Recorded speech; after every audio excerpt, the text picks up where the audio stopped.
Assalamualaikum. Walaikum salam. We're here. How are you doing? Yes, Good. finally. Good. Yeah, change of Sorry, plans. it took me a second to, again, kick my son off. I was telling him, he just... Yeah, I totally get it. And that's why I have my kids in the living room. But yeah. So can you hear me fine? Hey, Sarah, my sister just joined. Assalamu alaikum. Can you hear me? Okay, I can hear you fine. So Yeah, you're good. okay, because initially there was a little bit of a delay, but okay. All right, I think we have enough people to start. Okay, so thanks everyone for joining us. This is our first official episode of, or live. Episode. We're so good. The Doula Diaries. We're so cool. Yeah. So yeah, alhamdulillah, Asma and I decided to start this series that inshallah we plan to host every Thursday. And from our birth experiences and everything that we've been through pregnancies and everything, we decided to start this series because we wanted to bring more knowledge to women out there and also empower them to have better birth experiences and better postpartum experience and also better pregnancies, because I mean, Google is amazing, but sometimes we just need better information, and also information from people who are experienced and know what they're talking about. I'm not saying that we are medical professionals. We're not medical professionals, but we're here to help you guys and give you that support that you want. Yes, inshallah.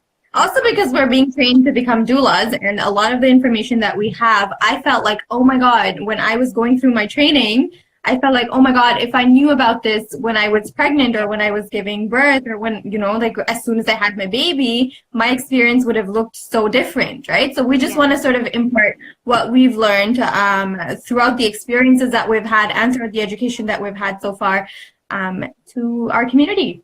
Yes, yeah. So let's get started. I think we want to start off with the first trimester, which is obviously the beginning of our pregnancies. And I think before we start, I'm going to keep looking this way, guys, because I have my notes here. There's a lot of stuff that we want to talk about. So, right. My laptop's there with my notes. Oh, hey, there's another doula that joined us. All right.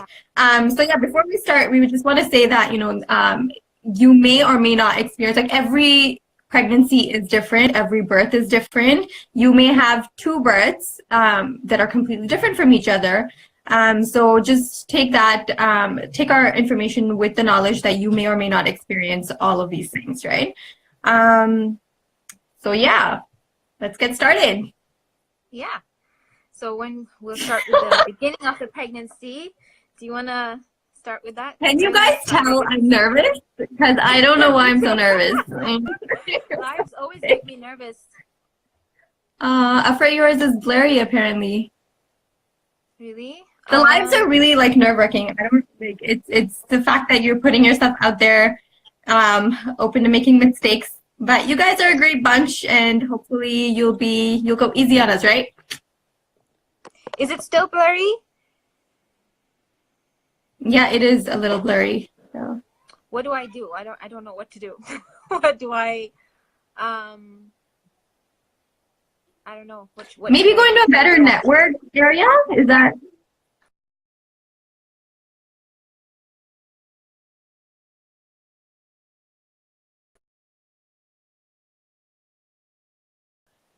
Did we lose you? No, it's the same, but you kind of lagged there for a minute. Oh, it's so much better now. Okay. Okay. All right. Okay. Okay, great. All right. So we're going to start with, early signs of pregnancy. How do you know that you're pregnant? Say, for instance, you were trying to conceive. Are there certain signs to look out for to give you an indication that you might be pregnant? The most obvious one, of course, is, oh, you're so sweet. The most obvious one is obviously missing your period. If you haven't had your period for 5 days post whatever time you were supposed to have, it could be an indicator that you might be pregnant. Breast sensitivity is a huge one.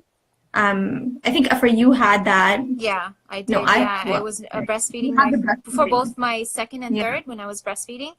That was one of the signs that I knew, like, something was up. So I had more like I just didn't want to breastfeed. I didn't feel like every time my kids would be breastfeeding. So first time around was my son, second time it was my daughter. I would just feel like, I just wanted them off. I unlatched them and then put them back on. I felt a bit like claustrophobic and like I just wanted to drink water. It was such a weird feeling. And then when I told the doctor how I was feeling, she's like, that was the first thing that I noticed when I had my second pregnancy. I was like, wow, really? I didn't even know this was a thing, Yeah. That is so interesting. For me, it was breast sensitivity with the second time around. The first time, we had no idea. I just had a feeling. Sometimes it's this intuition, like, I really do think I might be pregnant kind of thing. Yeah. I just had the feeling first time around, but second time around, the breast sensitivity is what gave it away. And I was like, that is another story, guys. Like, my husband didn't even know. We went to the clinic for a different reason. I was like, can you just check? I have a feeling I might be pregnant. Turned out I was. So. Hey, Navera. Hey, Navera. So yeah. So those three things. First was missing your period. You could have breast sensitivity. You could have aversion to breastfeeding. You could also have what is called implantation bleeding, which is a bit of spotting when the egg is implanted, basically. Yeah. You could also have cramping. Yeah, the ever so famous cramping. Uncomfortable cramping, but it's a little weird. Yeah, it's a little weird. It's a little weird because you can't, like, sometimes when it's around the time that you're supposed to have your period, you can miss it. But if you're really looking for it, you might be able to tell that it's a different kind of cramp. Yeah. Nausea is one of the bigger ones. I'm just one. kind of thinking, one of the bigger ones is nausea. Also changes in your cervical mucus. The consistency is going to be quite different.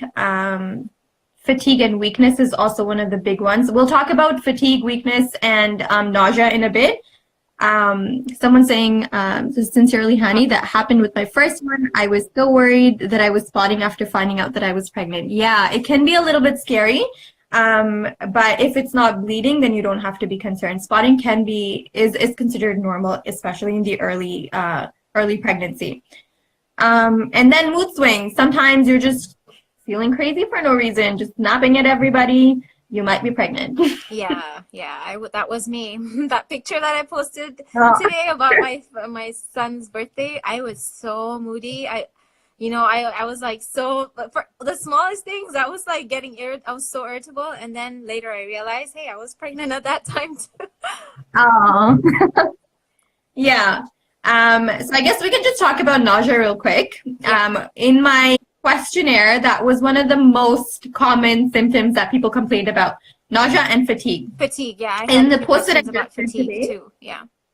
Oh God, the fatigue was what killed me, you guys. Thankfully, the second time around, I was at home with my first, but with my first, I was working, and I literally was barely able to make it home every time because I was just so tired, like coming back from work, really and I was so scared.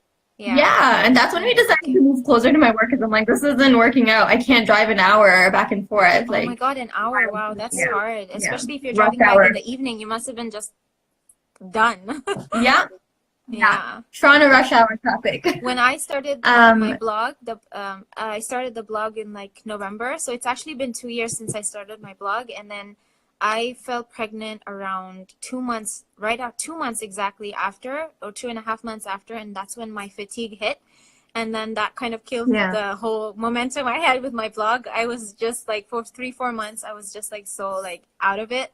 I couldn't do anything because the fatigue and nausea is my biggest symptoms in pregnancies. But the only way you can really confirm whether or not you're pregnant, you guys, is if you take a home pregnancy test and that comes up positive. It's very, very, very likely that you are pregnant. Or if you go to a clinic and you get a blood test or a urine test done. which I would highly recommend. Even if you do a home pregnancy test, go to a doctor and get it confirmed that way. The other way also is the HCG. They can get the HCG blood test done. Sometimes doctors want to confirm by doing the blood test just to check, you know. For my second pregnancy, one of the things that I mentioned in today's post was for my second pregnancy, I had my HCG levels taken just to confirm my pregnancy because it was right after a miscarriage. So I had to, they were worried that I had an ectopic pregnancy. So they kept sending me to the ER to double check that I was actually really pregnant. And I was having all the symptoms of pregnancy, but they were just worried that the same thing was happening again. So that must be so scary. Yeah, it was really scary. But everything was normal and my HCG levels were really high, and that even scared them even more. But I was like, I guess that's just part of me. I'm just have more hormones in my body. But yeah, that's one of the biggest signs. Is it 9, the HCG level, or 5? I think the level that it has to be. The blood test. I just know it because I had to do those tests so many times. Yeah, just to double you went check. so often, you probably know. Yeah, I just knew I was pregnant. It's like 5 or between 5 and 12, something like that. Yeah, it has to be a minimum of that. Yeah. Who says we're cutting off? Is it me or Asma? Is that the case for everyone, you guys?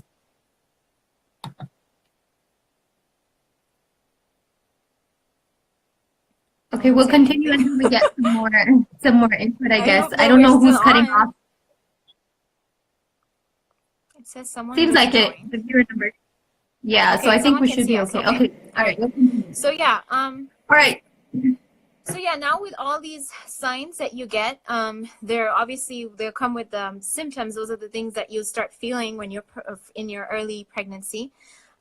So one of the biggest things, other than nausea and all the other stuff, is urination. So you start, because of the growing uterus and all the hormonal changes in our body, we'll constantly feel the need to go to the bathroom a lot more often.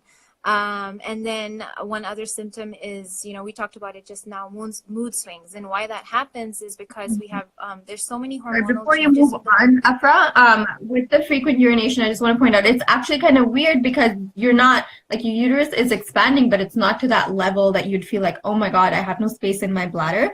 But it is sitting right on top of your bladder, which is why there's pressure on your bladder and you'd have to keep going.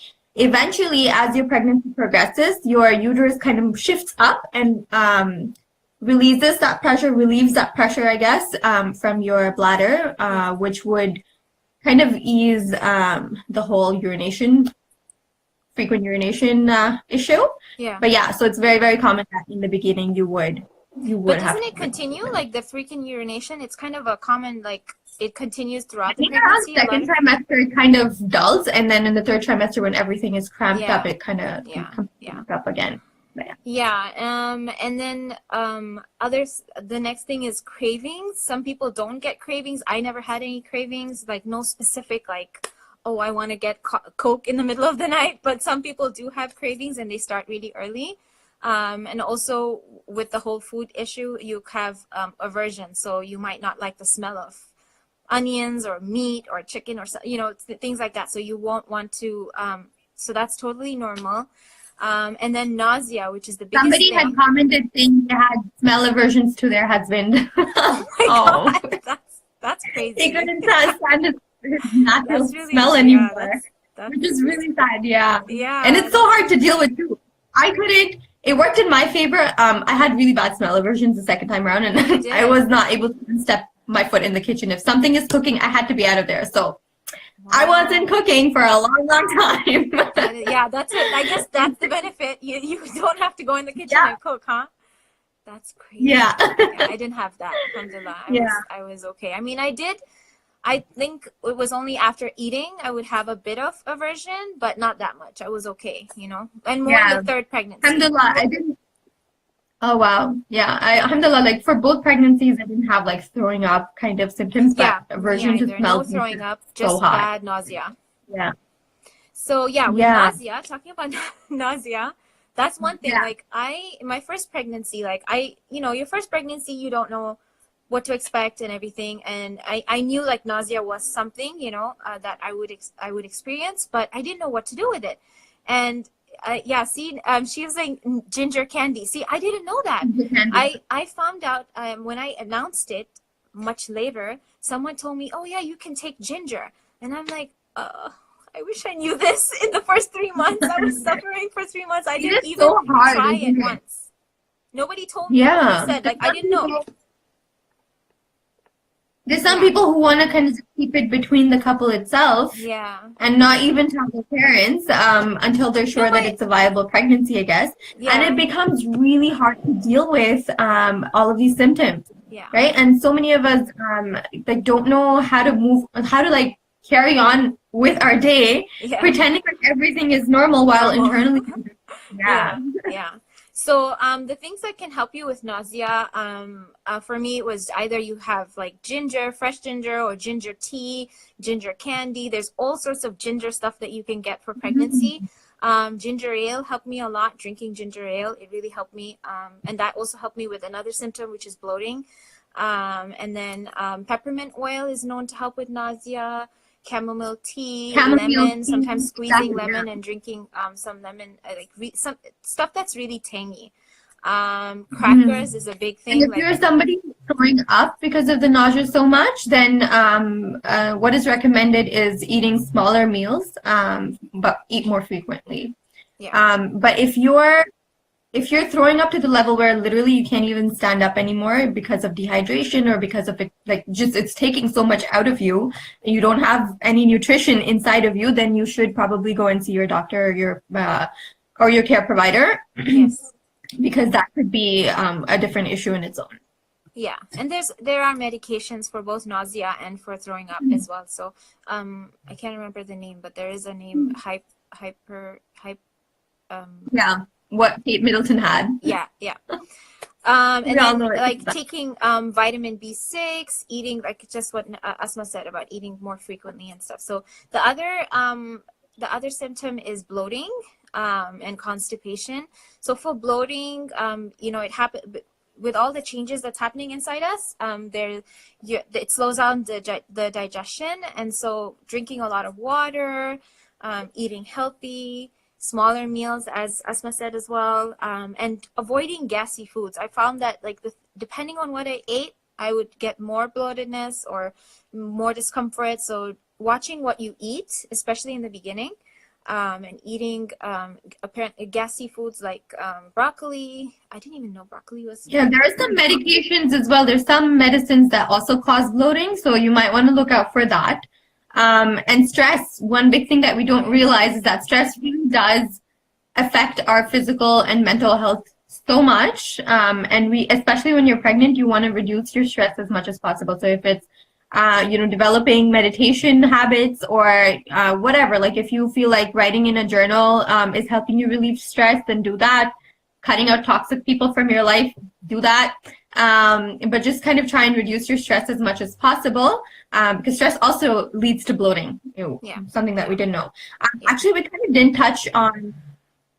Someone just asked, were you allowed to work out during your first weeks? We're going to talk about working out in a bit. But we didn't mention mood swings. I guess we just mentioned it, but we didn't really talk about it. Yeah. One of the bigger things, I guess, that people complain about as well is mood swings when you're pregnant, right? Again, that's because of all the hormonal changes that are happening in your body. And what could add to it are the emotional changes that are happening within you as well. Yeah. It is a big transition, and this is something that I tell my clients so much. Like it's one of the most transformative experiences of your life. And sometimes that can be daunting. And that stress in itself can result in so many different, can manifest in different ways, right? Yeah. So you could have some kind of anxiety. It could even lead into prenatal depression. So that's something that we should really be mindful of. And if you're feeling like there's some things that you're not able to deal with, get someone to talk to about it. Definitely. Yeah, I definitely agree. And getting a support group. And we'll talk about that in a bit as well. And then one of the other things is weight gain. That's one of the biggest things that you will notice as well. And for some people, it's very little. For some people, it's a lot. The recommended weight gain is between 20 to 25 to 35 pounds for Asma. Can you remind me what was the that was It was for an average 25 pounds. For if you have regular BMI, yeah. if it's in the normal BMI range, I believe normal it was BMI, 25 yes, pounds. yeah. Yeah, 25 to 30 pounds. So, and also like the whole thing about eating That for is for two. your whole pregnancy, though, not just for your first trimester. Yes, for in the your whole pregnancy, pregnancy, yeah. you should be doing that. Yeah, 25 to 35, yeah, yeah. Yeah. So there's the whole thing about eating for two, and you know, when you have cravings, you want to eat as much as possible. I mean, you know, we there's a, I mean, you know, there's a whole thing about how many calories you should be having and all of that, but don't, like, the whole eating for two thing, I wouldn't, don't do that. Like, it's not, you're not supposed to be really eating for two. You're supposed to be eating I'm afraid healthier. you're cutting off. I don't know. Yeah, you're cutting off again, hun. I don't know what is wrong. I'm sorry. I don't know what to do. I'm stuck in the same room, but I can't really, I don't know what to do. I can't move out of the room. So is it better now?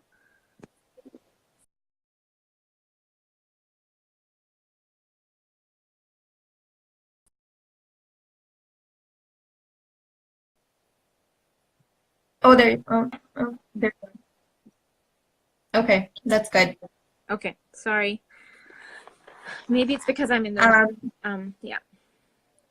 So yeah, I don't know if I don't know where I left off, but it was about weight gain and eating for two. Asma, do you want to? Yeah, basically weight gain is to be expected, right?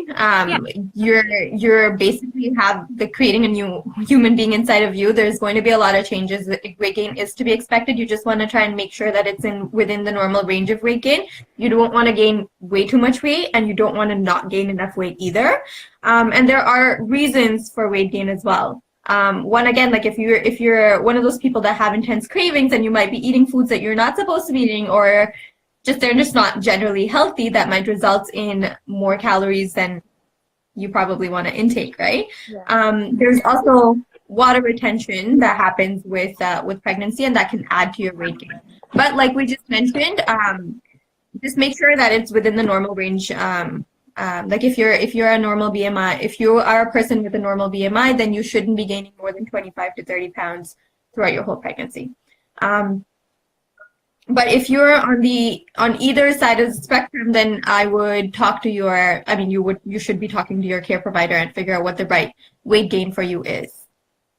Yeah, I think that's, and also there's water retention with the weight gain. So yeah, we just talked about that. Yeah. Yeah. Okay. So that was it for, I think, like, symptoms, and then we wanted to talk about nutrition, right? Am I breaking off again? Or am I good? You're breaking off and then you're getting better. Then you're breaking off again. So sorry, I don't know what to do. I don't know. Yeah. I don't know what to do. It's okay. We'll continue. We'll push through. No worries. Okay.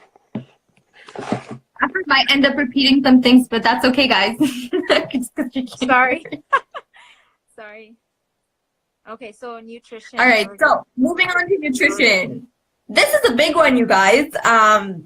There's so much to talk about when it comes to what to eat, and there are people who talk about what you should be eating, what you shouldn't be eating when it comes to pregnancy.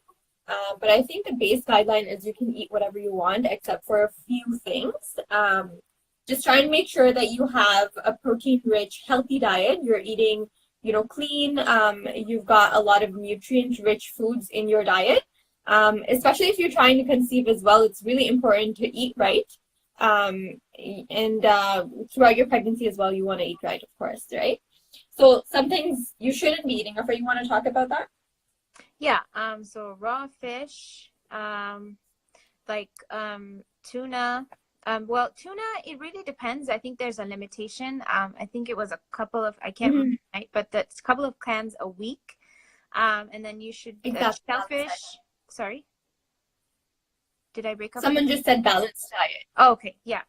And then shellfish, and then obviously we should be avoiding alcohol for those who consume alcohol, and then unpasteurized cheese or dairy in general. I think that some, like even some mayonnaise and stuff, they do have unpasteurized. Is it with they have unpasteurized I think egg? it's for raw eggs. Raw Mayonnaise eggs, yeah. is The eggs. Yeah. Okay, the eggs, yeah, sorry. And then undercooked meat, deli meats. This was one thing I struggled with. I love deli meats. So I would have to like pan fry it to make sure that it's cooked enough and like warmed up enough and eat, like, you know, before trying to have it, and like try to avoid it as much as possible because we never know. And then caffeine. Caffeine is a huge thing, especially if you're a mom already and you have other kids and then you're pregnant on top of that. So 2 cups max a day. And then for every cup, like what my doctor always advised me was, if you're going to have coffee, if you have to have it, then have a cup of coffee, but have water to substitute. So have more water. So 2 cups of water per cup of coffee, or more even if you can. But just some people avoid it. Yeah. You want to essentially try and limit your caffeine intake. Don't go overboard with anything. Some of Miss just asked, how about dates and pineapple? I've heard so many mixed responses. It's completely fine to eat dates, you guys, especially towards the end of your pregnancy. Dates are really, really good, beneficial. Yeah. So your voice just like totally went down. I don't know if it's just me. I don't know. Can everyone hear me? Can you wave? Oh, okay, good. Good. You're good? Okay. Yes. Yeah, you kind of went. We're just having so many technical difficulties today. I'm so sorry. I know. I don't know what's up. Maybe it's the time of the day. Okay, yeah. So so yeah, a couple of cups of water too. But yeah, if you can avoid it as much as possible, avoid it. But if you want to have coffee, it is okay. I mean, obviously speak to your doctor as well, but try to maximize on the water. So, because that's important for you. So yeah, I think that covers nutrition. Then there's all the changes that happen to the body. We're going to talk about the benefits of eating dates when we talk about the 3rd trimester. So stay tuned for that, inshallah. But yeah, pineapples and dates shouldn't be an issue. Just, I mean, with anything, right? In moderation, don't overdo it. Some people say, oh my God, you gotta eat dates, you gotta eat dates. And then they end up having 10 dates a day for the entirety of their pregnancy. That's not good, right? Yeah. Okay, so that was it in terms of nutritional guidelines. There's obviously a lot more that we can talk about, which is kind of just limited. But if you have specific questions, you guys, feel free to DM us at any point, and inshallah, we'll respond to you then. So, big changes happening inside your body and outside your body too. You may start to, towards the end of your 1st trimester, see a bump. And you may, as Afra put it, lose the spark from your face. Yeah. You want to talk about that? Yeah. So my first pregnancy, I was part of a fashion show, and that I don't know if anyone heard about it, but I used to own a company called Muhajir Babes. It was a retail store, online store. So we had an event it was a local event, and it was we had a booth and everything. So I was doing this while I was in my 1st trimester, and I was exhausted, obviously pregnant. Nobody knew I was pregnant, and I got as much help as possible. We took some pictures, obviously, for the event, posted it on Facebook, and then I had some people messaging me, especially one person. She called me like a couple of months later, and I mentioned the pregnancy, and she's like, I knew it. From that one picture that you posted on Facebook, I knew it. I'm like, how did you know? And she's like, I just could tell from your face, like you looked exhausted, like you had makeup on, you look gorgeous, but you had a lot of, I could tell, like you just looked drained. And I was like, wow. That's so interesting to me. Yeah, and then after having a baby, 1 and 2 kids, and then seeing my other friends going through pregnancy and meeting them regularly, and meeting them while they were going through their 1st trimester, and then after, when they announced it, I was like, you were pregnant, right? All this time you're announcing it. She's like, yeah, no, I got it then. So I don't know if any of you have experienced that or someone has told you that, but I've heard it more than once. Wow. So yeah, so you can, and I think the cause of that might be, you know, the nausea, the sleeplessness, or the restlessness, whatever it may be, anxiety, like things are changing, there's hormonal changes in your body as well that can reflect on your face. What's the best option if you get flu, cold, cough during pregnancy? All natural remedies, hon. Try all kinds of natural remedies that you can. Ginger, Lots ginger, of fluid. honey, lemon. Yeah, lots of fluid. Yeah. Humidifier, aromatherapy. Again, with the aromatherapy, consult your care provider and make sure that whatever you're using is safe for you. Yeah. And yeah.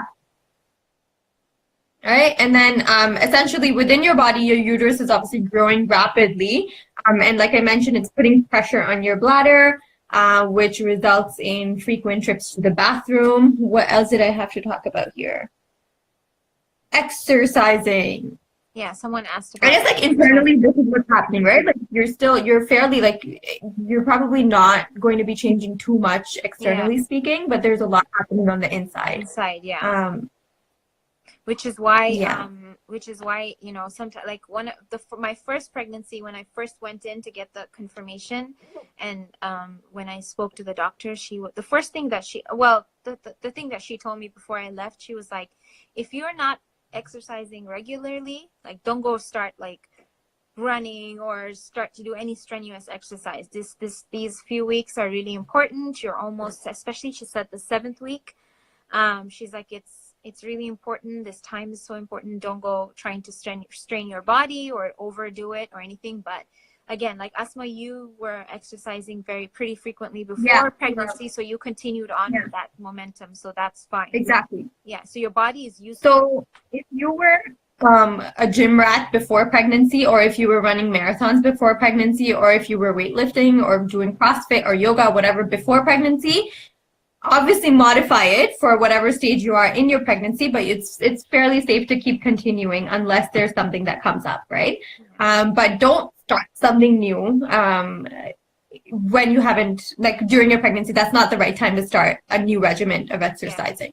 Some of the safest things that you can do if you do want to start something, say for instance you were pretty stagnant before your pregnancy and you want to start getting more active, which is obviously always recommended.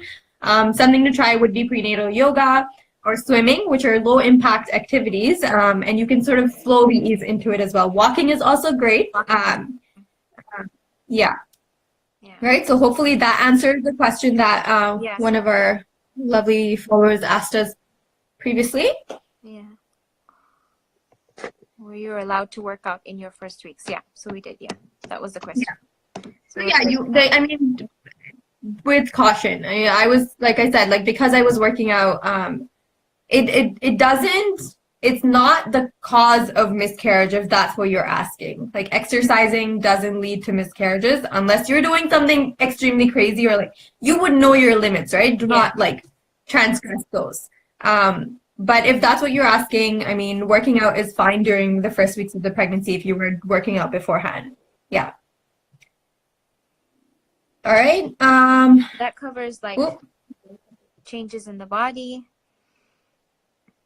And then we wanted to talk about we're going to talk about what happens to your little one inside the body, right? So the egg has been fertilized, you're pregnant, and the embryo turns into a fetus at around 11 weeks. It's going to be at around 11 weeks, it's going to be about 2 inches long. And the limbs are developing. Sorry, guys. Don't know what's happening. Some water. And the fingernails are formed. This is coffee, you guys, not water. It's been a long day. All right, so we're talking about this beautiful being that is being formed inside your body. Around 11 weeks, the baby is now officially an embryo. It's a fetus from an embryo.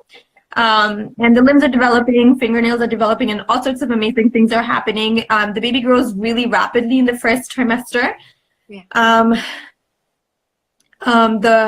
What else was it? Like the irises are forming, but then the lids are sealed shut until later in the pregnancy when they can actually open their eyes. And then around 12 weeks is when the risk of miscarriage drops significantly. And that's when a lot of people choose to announce their pregnancies to their friends and family, right? Because yeah, you know that it's most likely going to be a viable pregnancy. Yeah. The baby is around at the end of your first trimester. It's about 3.5 inches long, which is this big. Yeah, yeah, Sorry, super you exciting. broke up for. All right. And one of the cool things is that towards the end of your first trimester, the baby's kidneys are formed and are functional. So the baby intakes the amniotic fluid, which comes out as urine inside your womb, and it kind of just gets that system started. Also, at the 12-week checkup, you'd be able to hear your baby's heartbeat for the first time, which is amazing. Oh, hello. Oh, you're so sweet. Thank you. I got water service delivered to me. How did he know? Is he listening? Is he watching? He's watching. He's watching from downstairs. There was one question that came up as well. Before someone asked about a heartbeat, when can you hear the baby's heartbeat? So with all my pregnancies, when I did the 8-week scan, you do the 8-week scan to kind of confirm pregnancy, or that's what that's what happens in the US. Sorry, just blabbing my. So yeah, at the 8-week scan, I've been able to see the baby's heartbeat over here. So sometimes that happens. You can't see it before 12 weeks too. So it just depends on when you do your scan. Sometimes some people don't do it. I think you'd be able to see it, but you can't hear it until towards the end of the trimester. Yeah. Yeah. All right. The other cool thing that we were discussing was like from a religious point of view, the roux is inserted into the baby at 120 days. I believe there's a hadith that specifically talks about when the roux. Oh gosh, my throat is dying today. All right, so there's a hadith that talks about when the ruh is inserted into the body of the fetus. And it was like so I didn't know about this the first pregnancy. And when I found out the second time around, it just made me, like, I was just kind of like in shock. And I was like, whoa, I've got 2 souls in my body right now, you know? You know how they say, oh, you've got 2 hearts, blah, blah, blah. I'm like, I also have 2 souls. Yeah. And it just kind of made me reflect so much on it. Hence my Instagram handle, this roux. I know. Yeah. Yeah, that's where it came from. So I don't know. I hold this hadith really close to my heart. And it's what's it called? If I remember it correctly, the angel comes down and puts the roux in the fetus, and then it writes down 3 things. I'm gonna try my best to recollect those 3 things. The first one was the when the baby's going to be born and when the baby is going to die, or when the person is going to die, and then whether they're going to have a good life or not, and the third one I can't remember. Anyway, if someone's interested in the source of this hadith, DM me and I'll share with you the link to this hadith, inshallah. But yeah, that was just something that I found so cool. It is, yes, subhanAllah. It's really beautiful. All right, so we're almost 10 minutes over the halfway point, and we kind of just want to start giving tips to deal with your first trimester. Take it away. Yeah, and if anyone has any questions, please let them come. So first thing is rest. Like, especially like in the first trimester with all the fatigue, and you might be experiencing a whole load of symptoms, and some people may not even experience anything. Some people don't even know they're pregnant sometimes. But when you do know you're pregnant, just get some rest. You do need that rest. You have a baby growing inside of you, and there's so much happening in you that you really do need that rest. Concentrate on your nutrition. Eat as well as possible. The funny thing for me is it's actually really bad. My whole life, until I got pregnant with my eldest, I hated vegetables. I did not eat spinach. I did not eat any vegetables. I was just not a vegetable person. as soon as I found out I was pregnant, I knew, okay, this is the time I need to make this change. And I started eating vegetables. Yeah. My mom was like, Allahu Akbar. Like, you know, I'm so happy. Yeah. So yeah, I made that change. Oh my God, Afra, one of the things that I forgot to talk about was the intake of the folic acid supplement. Yes, as part of the, yeah, of course, vitamins. As part of what to eat, but I guess I can talk about it now. Don't jip on your prenatal vitamins, because those are really important. I guess that's one of the tips to consider. But there is a big difference. Like you'd hear it a lot. Like the word folate and folic acid are used interchangeably most of the time, but they are two different things. So folate is an active, what is it called? Folate is a naturally occurring substance, and folic acid is synthetic, right? So you want to try and make sure, and like a lot of people actually cannot process the synthetic version of folic acid or synthetic folic acid, but we don't know whether or not we're able to process it or not, and we're just taking it because you're supposed to take it, right? But it is an important thing to have in your diet. So I guess I should start from the top. Folate is really important to have in your diet when you're pregnant, actually even before you're pregnant, because it's linked to like lack of folate in your body is linked to neural tube defects like spina bifida and in the baby. And the important thing about this is that the neural tube defects take place in the first 28 days of conception.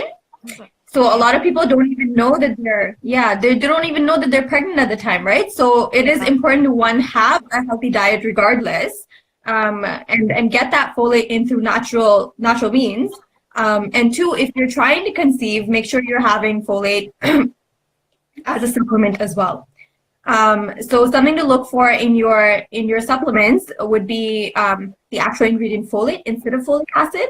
And again, like if you guys want to talk about this more, or are interested in finding out more about this, because it's a pretty interesting topic, and there's a lot of confusion and debate about it as well. Yeah, feel free to DM me and we can talk more then.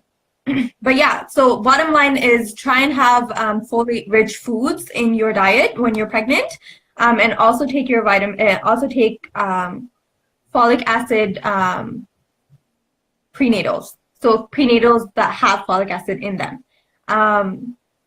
Too much of folic acid is not good, and too little of folic acid is not good as well. Not good, yeah. So talk to your care provider and figure out what the best volume of folic acid is for you. The balance, yeah. But usually 800 milligrams of folic acid is pretty sufficient for a healthy person, unless otherwise specified, right? Yeah. And some of the foods that are rich in folate are things like leafy greens, broccoli. Again, broccoli can cause gas, so kind of see how it works for you. Lamb, asparagus, cauliflower.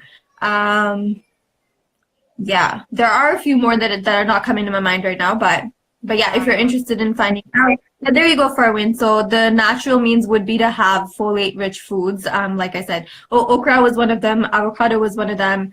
So just have like healthy, clean diet, and I think it should suffice with all of these. Yeah. And then one other important thing to do as well is start researching for your birth team, and basically who's going to be your provider. And that's really important in framing like how, you know, your pregnancy is going to go, and also your birth, what kind of birth you're going to have. So start researching, find out who you, like, you know, who's in your area, whether you want to go with a midwife or an OB in a hospital, or whether you want to have a home birth with a midwife. And then that's where also doulas come in. And you can start researching, you know, basically start researching your birth team.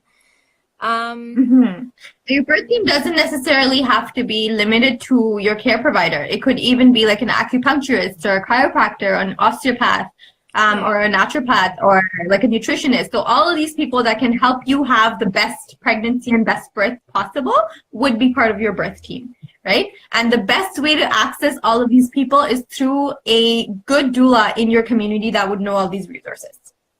Yeah. That's how Shameless I plug. found my chiropractor, actually, through a doula. I found a really good Wow. chiropractor through a doula. She suggested her, and I've never regretted it. She's amazing.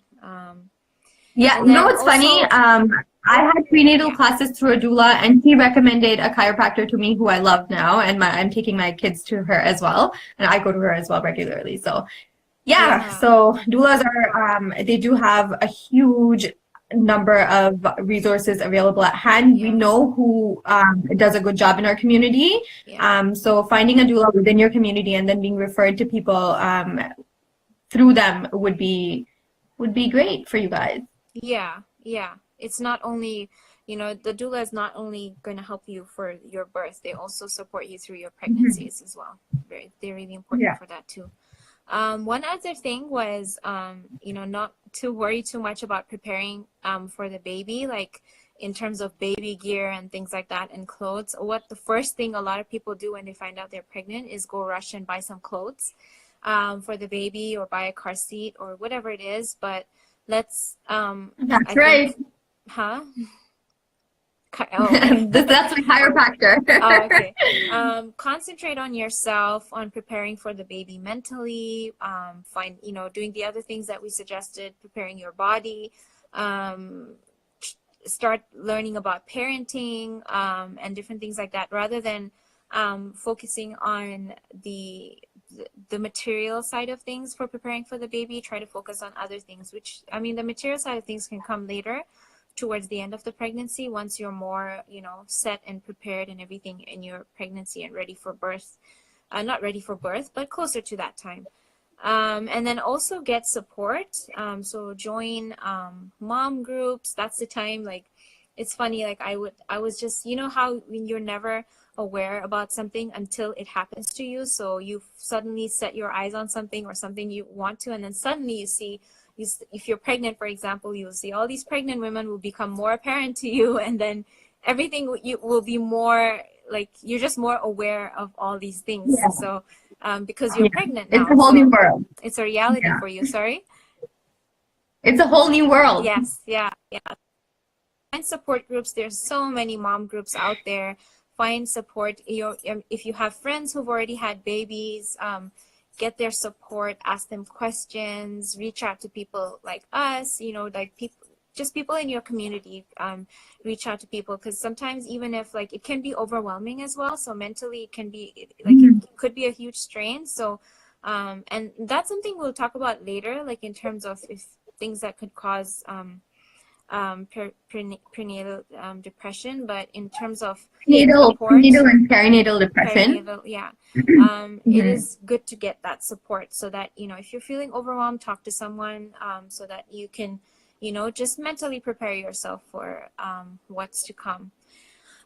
Ask for help if you are tired. Ask for help. Ask for someone to, if you have a baby, then the best pregnancy I had was obviously my first. I could rest when I wanted, sleep when I wanted. Yeah. I was treated like a total princess. And then after that, Yeah. my other pregnancies, I just had no choice. You have a baby, you have to take care of Yeah. them, you have a house to run. It's totally different. But if you need to ask for help, Yeah. ask for help, because you need to rest.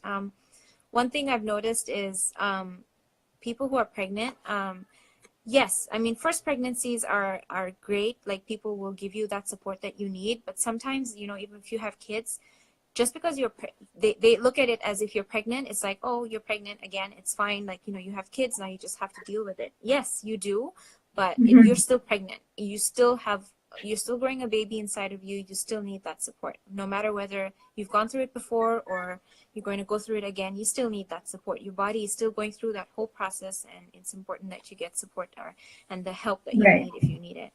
And then also, we mentioned earlier, like, it's also good to be discreet about your pregnancy until around 12 weeks, when you have that scan, the first major scan, where where you can hear the heartbeat, just for the, just to be on the safe side, and so that you don't announce it. And then if something happens, God forbid, it can be devastating. So try to keep that quiet until, I mean, normally that's what people do. They keep it quiet until about 12 weeks. And then Only because the risk of talking about, miscarriage yeah, reduces so much towards the end of your first trimester. Yeah.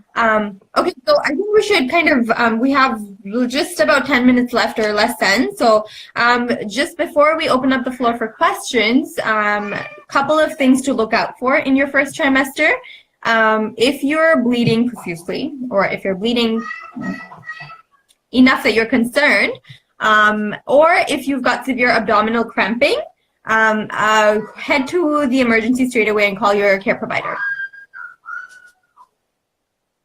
Right? I think that is about it. And then guys, like if you have any questions, let us know. I will start answering some of the questions that we got. Let me just open it up here. There was one question about a mom, and I think she had a toddler, or a toddler, maybe 18 or 19 months old, and just managing pregnancy, managing fatigue while you have a toddler. So with that, again, it's, reach out for support, ask someone to help you, try to get naps in that will help you get more energy, obviously, and help you with the fatigue. That the only thing you can really do is, other than, getting the right nutrition and having your vitamins, and eating well and all that, is really just getting the rest that you need. Yeah. So if you need someone to watch your baby for a couple of hours, This is of course generalized advice, right? Like you would know your situation best. You'd know if you're working and you have another child at home. You'd know if you have any help around you. But essentially, what we're trying to say is that there is no shame in asking for help. Yes, from your friends, from your relatives, from your neighbors or whoever. Hire a mother helper if you've got nobody around, or if you don't trust anybody around you. And kind of just try and make those resources available to you so that you yourself are able to rest and get the kind of support that you need in the first trimester. Yeah. It's going to lay the groundwork for your whole pregnancy, to be honest. Not that you can change your mindset after, but you want to try and make sure that you're in the right mindset and you're in the right trajectory from the beginning itself. Yeah, for sure. Right? Okay. I thought I would be able to access the questions that I got. Oh, actually I did. Hold on. I saved them here. 1 second, guys. Feel free to ask questions here. Until then. Yeah, I'm just looking through to see if there's any questions we missed, actually. Oh, someone asked, how do you stop the constant throwing up and nausea with the nausea? Yeah. Like you said. Unfortunately, there's no stopping it. There is managing it, and the ways that we've mentioned before would be how you would manage them. Yeah. Nursing your toddler during first trimester. It's been so hard to wean. I think you would be a good person to talk to about that, right? I don't have a toddler it's really hard. So what happened with me was I was pregnant. I both my second and third pregnancy, I was breastfeeding at the time. I persevered and I went through with the breastfeeding, even though the third time around it was easier.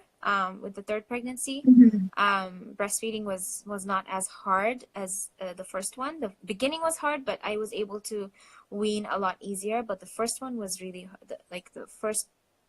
The second pregnancy when I was breastfeeding was really hard to wean my son. It took a few months, but by the time he was 17 months, I weaned. So I'm not sure what the exact question was. Was she asking how to wean, or like how to deal, I guess, dealing with nursing your toddler or weaning your toddler? Well, it is safe. You can, I think they say until 20 weeks in pregnancy, and some people even go on until the end if nursing is okay. Yeah. But so it is okay for you to do so. But if you're really uncomfortable, if it's causing you like more fatigue and you're just completely depleted and you really can't do it, then don't feel bad for weaning, because you have a good reason. You're carrying another baby inside of you, and if you want to wean, then you wean. And then I have a post on my blog as well on different tips on weaning. I can send you that if you want, but don't feel bad about weaning, and nurse as long as you can if you want to, and then as soon as you're ready, you can wean them. So there's no it's okay to do that. Yeah. This is a little bit random, but for people who are repeat moms, let me know if you've noticed that your child, the firstborn, knows when you're pregnant the second time around, or your older kids know you're pregnant the multiple times, right? Or like subsequent pregnancies or whatever. that did happen. Like your child, like my child became so much more clingy. Yeah. And I was just like, what is happening? And then when I found out I was pregnant, I was like, wow, this makes sense. And my midwife actually said something like, well, animals can tell. Like if you have pets around, they would know that you're pregnant. So why do you think that, you know, your child can't? It was just Can't so tell. cool. Yeah. So much of this just fascinates me. Yeah, I know, subhanAllah, it's amazing. Yeah.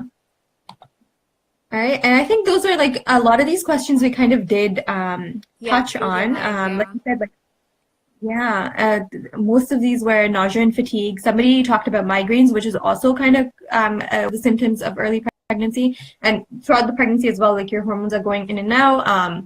Sometimes you're not able to have enough rest. And, you know, migraines can be triggered by so many different things. Just kind of have to learn to deal with it, I think. Yeah. And lots of water. Yes, lots of water. Yeah. Water in general, you're gonna have to drink you're gonna a whole have to lot do, of but when I you're mean, if you have pregnant, right? migraines, then you want to up that and try to Yeah, for sure. But then if you have nausea, then it's gonna you're gonna feel more nauseous having more water. Yeah. But it's so hard. Lemonade. But you know, you just have to do what you Yeah. can do. Whatever will help you. Yeah. You know, whatever is good for you, just try it. Yeah, I think those were the I'm gonna only just- questions. I can't see any other ones right now. All right. So that is all we have for this time, you guys. I'm just gonna scroll up real quick and make sure we didn't miss anything.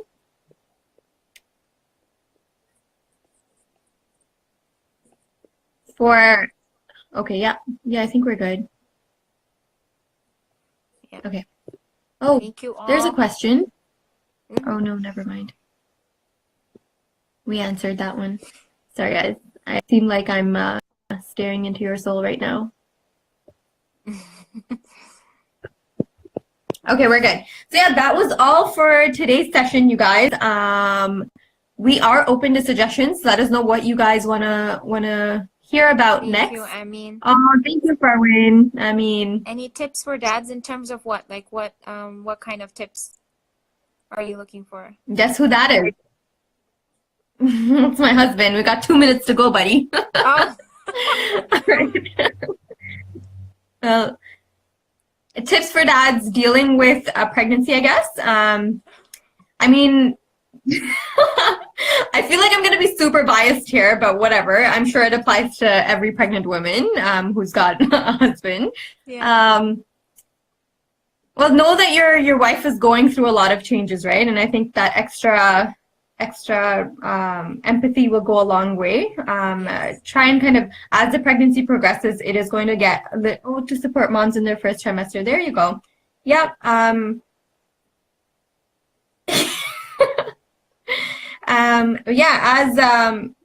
We only have 1 minute, but essentially just be there for your wife. She's going through such a transformational time in her life. So much happening, so many changes happening. Sometimes it's the mom herself doesn't understand why she's upset or why she's going through something, and might rely on you to kind of support her. But anyway, you guys, thanks Muju for asking that question so last minute. We were waiting for questions for so long. I'm worried that this is gonna end, so we're gonna just I take should get a warning, right? A 1 minute warning, like right before it ends. I don't know. My lives have just not been. They just end. They just end, yeah. Yeah. So if they do, we're gonna say bye now, and then we'll see you guys next Thursday, same time.